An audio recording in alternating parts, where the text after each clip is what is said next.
Hi guys, Chef Pep here again. I've been getting a lot of requests to do some shrimp scampi or some garlic shrimp. So I'm going to do a video today on how we can do a really nice shrimp scampi. Now, the most important thing that you guys need to know is you've got to get really good quality shrimp. It's really hard to find right now. When you go into your seafood markets, the shrimp are just absolutely awful. These are some shrimp that are farm raised in Ecuador, and they taste like lobster. Search until you find farm raised white shrimp from Ecuador. This is what they look like, folks. Once they're peeled and deveined, I left the heads on, and I'm going to show you how to actually peel and devein them and leave the heads on. So what I'm going to do now is I'm going to go ahead and peel and devein the rest of these with the heads on and what to cut off. Now I'm going to show you guys. You want to run a little cold water where you can. This is what they look like. They're beautiful shrimp. They're white and they have the heads on, and these look like they just died. They're gorgeous. You take the shells off by you taking that shell off closest to the head first, and then you go and you always want to leave that boot on at the end. When they're cooked, you pinch it at the bottom and pull the meat out. But this is what you want to cut away so that it doesn't hurt you when you're eating it. You want to cut away the very tip, and there's a horn. That horn is very sharp and it's got a serrated edge. You cut all that off, okay? And then when you devein it, you run your knife along the back, and then you take out that vein. Now, a lot of you guys may not know, but the stomach is actually in the head of the shrimp. So you want to rinse all of that stuff out of there so that it's clean and lay that back. A lot of the flavor lies in the head, guys. I'm going to do it again a couple of times. You peel the front, peel the bottom, leaving the boot with the tail on so that when it's cooked, you pinch it and eat it. You cut off the horn and you cut off the front. And then once you run your knife down the back of the shrimp, you pull out the vein. There's the vein. You pull that out, and you just rinse out all of that, the entrails that are in the head, because like I said, the guts are in the head. They do all their digesting in the head. So you don't want any of that. So I'm going to do a few more, the rest of them without commentary, so you guys can just watch me do them. And we're going to show you exactly how we can make that. They're so easy to do, and it's such a fast cook that I'm going to do everything in real time. And I want to take this time right now, guys. I want to take this opportunity, guys, to show you and let you know let you guys in on a little secret that we have.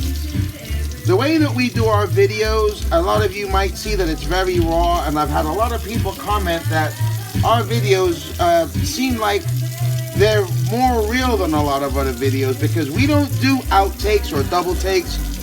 I have my sister Sandra here filming, and we do one filming, and there's a lot of mistakes in the filming, but we don't take them out. We don't erase them. We don't edit them. Everything's a one-take deal. So there's a lot of mistakes in a lot of them, but that's just how we are. We're imperfect people and we make mistakes. So we leave those in to let you guys know that the mistakes that oh, that's a beautiful, look at the size of that shrimp, guys. That is gorgeous. That's the length of my hand, and I got big hands. So we just want to let you know that, when you're cooking, it's trial and error. And there's a lot of mistakes that are made, and we don't edit them because we want you guys to know that we make mistakes too. There is no such thing as a perfect recipe with a perfect meal. Things happen. Look, we're in a pandemic right now, and everybody makes mistakes. So we make mistakes also, but we leave it in the video so you guys can see that, we're as real as you guys are. We love you very much, and we appreciate you viewing our videos. So that's all of them right there. I'm going to take these ice cubes and put them over there. So this is going to be real-time cooking, guys.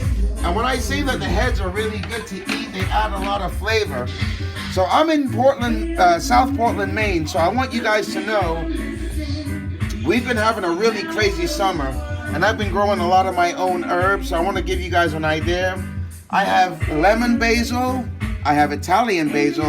I have Genovese basil right here that I just plucked the tops off of, and I have some black basil that I'm going to use in this scampi. Okay? I also have some what they call an ornamental basil that's really, really delicious smelling. I have some fresh thyme that I just went out and picked from the garden. This is beautiful thyme. It smells so fragrant. And then I have some fresh sage that I just picked from my garden also. And this is just absolutely beautiful stuff. So you guys can get this store-bought. I actually picked some garlic. A couple days ago I had them drying. So these are dried. There's a lot of dirt still on them. I'm going to use these to make the garlic shrimp. We have a lime that's store-bought. We have some scallions that are store-bought, excuse me. And I'm going to use them. So this is what we're going to need. And if you don't have all of this, it's fine. All you really need is butter, garlic, lemon or lime, and salt and black pepper, and a little bit of basil, and it can be store-bought and your shrimp, and you're good to go. So right now what we're going to do is we're going to turn our fire on. We're going to put our fire on medium, and I'm going to go ahead and rinse off this garlic. And now if we run out of time, I'm going to turn this into a part 1, part 2. But here's the garlic right here. I just rinsed that off. We have all the basils, we have the thyme and the sage. Now we're not going to use a whole lot of sage for this recipe, but I'm going to go ahead and show you on camera exactly how we get all this stuff prepped. While the fire's on, what I'm going to do is I'm going to take some of this butter and I'm going to put it in the pan. And I'm going to get that going. I'm going to use this. This is about a half a stick of butter already melted. So one of the things that's important to note is that you're also going to need some ice cold butter. So I have some butter in the refrigerator that's going to be really cold, and that's going to be needed to make that sauce a little thicker once we're done sauteing it. So what I'm going to do now, let me go ahead and grab one of my knives, and we're going to take the basil. I'm going to take all those different heads of basil and I'm going to chop them up. Okay, so when you're chopping up fresh basil, these don't have any real stems on them. This is the only little stem that I have. You're going to kind of crunch them up as much as you can. My gosh, the fragrance coming off of this is amazing. And be really careful when you're working with sharp knives, because this knife is a razor blade, and I'm going to even make it even sharper. We're going to go ahead and hit it with the steel. And we're going to go ahead and chop this up. Now be really careful. Whenever you're cutting with a sharp knife, you always want to bend your knuckles so that your fingers aren't out there. Your nails are protection, but they're not protection to a razor blade sharp knife. You don't want these super fine. You just want to chop them into pieces to where, you know, they can actually go into the scampi, go into the sauce or the garlic shrimp sauce that's going to be just beautiful to use. So that's fine. You don't have to put them in any kind of a blender or a food processor. You can do it by hand. So now I'm going to get some little tiny dishes so that we can put our little chopped aromatics in. That's going to be for the basil, and that is just beautiful. That black basil gives a really nice color contrast to our dish. Next, we're going to take our thyme.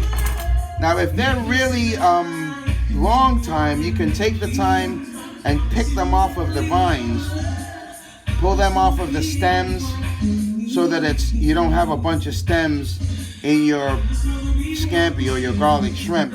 But with these, the stems are firm, so if you chop them up, you're only going to be eating the shrimp, and the stems will pretty much come apart when you cook them in your dish. So thyme is a very strong aromatic, so you don't need a whole lot of it. We're not going to use all of this. I'm going to use the ones that I just kind of peel off the stems.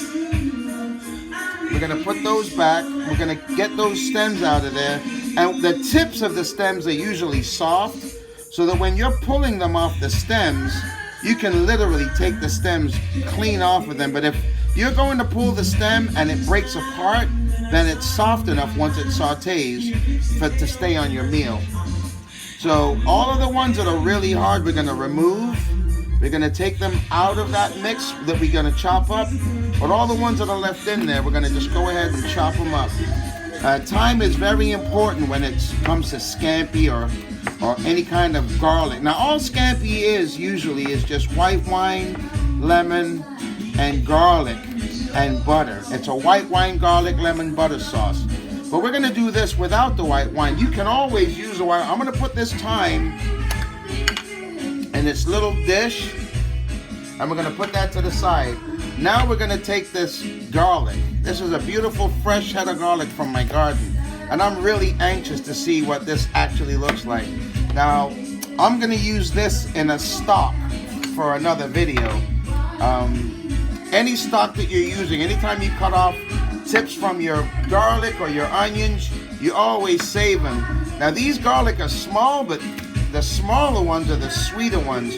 And when you're doing seafood, the sweet ones really make a difference. So the size, I would rather have the smaller ones that have a lot of flavor than the bigger ones that have less flavor. So I'm gonna go ahead and peel these, and what you can do is you can crunch them, and then they pull right out of their skins like you see me doing. They pull right out of their skins, guys, and they're so sweet and delicious.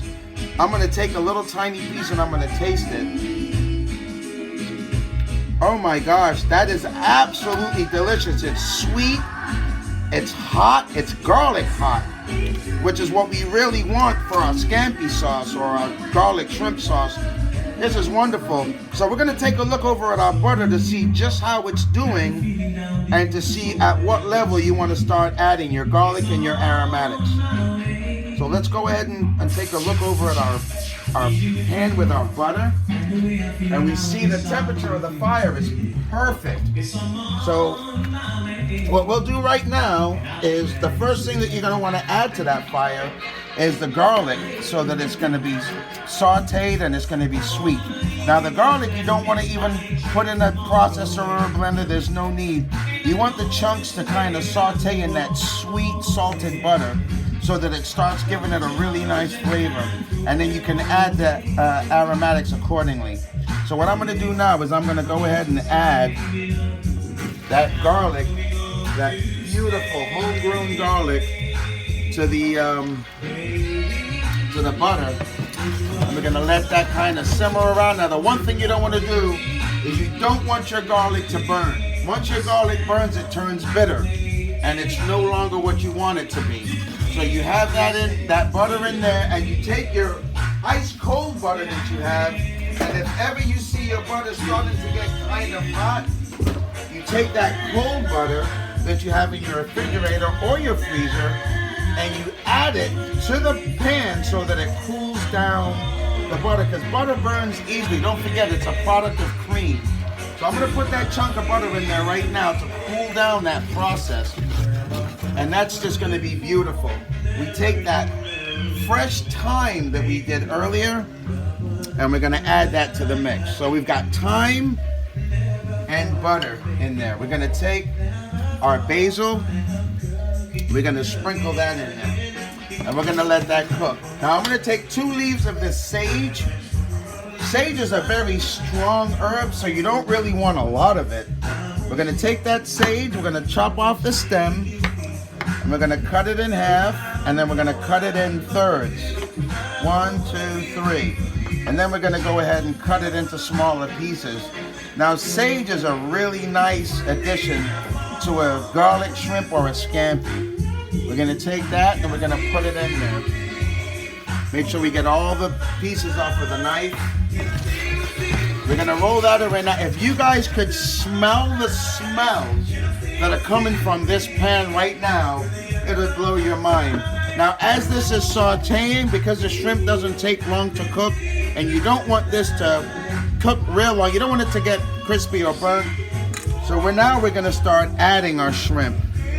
We're gonna add our shrimp, and you wanna add shrimp until the pan is full. And you're gonna see that the shrimp are gonna start turning really pink, which is really nice. 30 seconds. So I'm gonna go ahead and let these guys start to saute a little bit, but we're gonna do a part 2, guys, and I'm gonna bring you right back to where we left off right now. So I'll see you in part 2. Thank you guys for tuning in, and I'll see you then. Bye for now.